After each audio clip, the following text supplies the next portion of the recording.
കണ്ടില്ലേ, ഈ വീട്ടിലല്ലാതെ വേറെ ഏത് വീട്ടിലാ വേലക്കാരികൾക്ക് ഇത്രയും രാജകീയ പരിഗണന കൊടുക്കുന്നത്? ഒരു വേലക്കാരിയെ പരിചരിക്കാൻ 2 വേലക്കാരികൾ പോകുന്നു.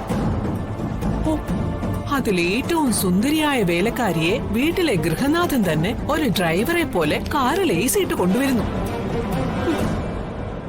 ഇതെല്ലാം രമേശ് എങ്ങനെ സഹിക്കുന്നു എന്ന് ആലോചിക്കുമ്പോഴേ എനിക്ക് അത്ഭുതം. ഞാൻ വല്ലതും ആയിരിക്കണമായിരുന്നു.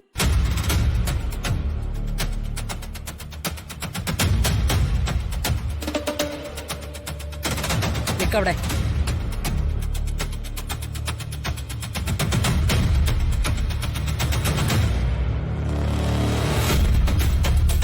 ചന്ദ്രലേഖ ഈ വീട്ടിൽ ആരാ?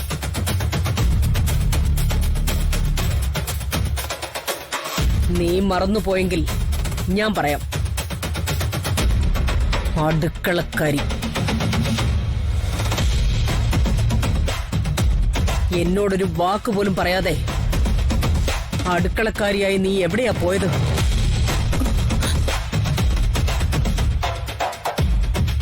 എന്റെ ഭർത്താവിന് നിന്നോടും ആ ചിന്നുവിനോടും ഒരു സെന്റിമെന്റ്സ് ഉണ്ട്.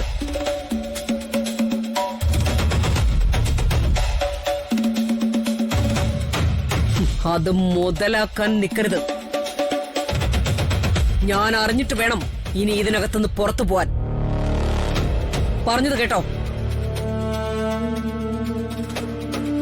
ഞാൻ ചിന്നുവിനെ ഒന്ന് കാണാൻ ഹോസ്പിറ്റലിൽ പോയതാ.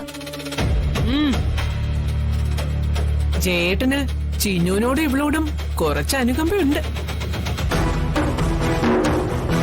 അതുകൊണ്ട് രമേശി മൈൻഡ് ചെയ്യണ്ടെന്നാണ് ഇവളുടെയൊക്കെ വിചാരം. രമേശി, ഇതൊന്നും അനുവദിച്ചുകൂടാ. ഇല്ല,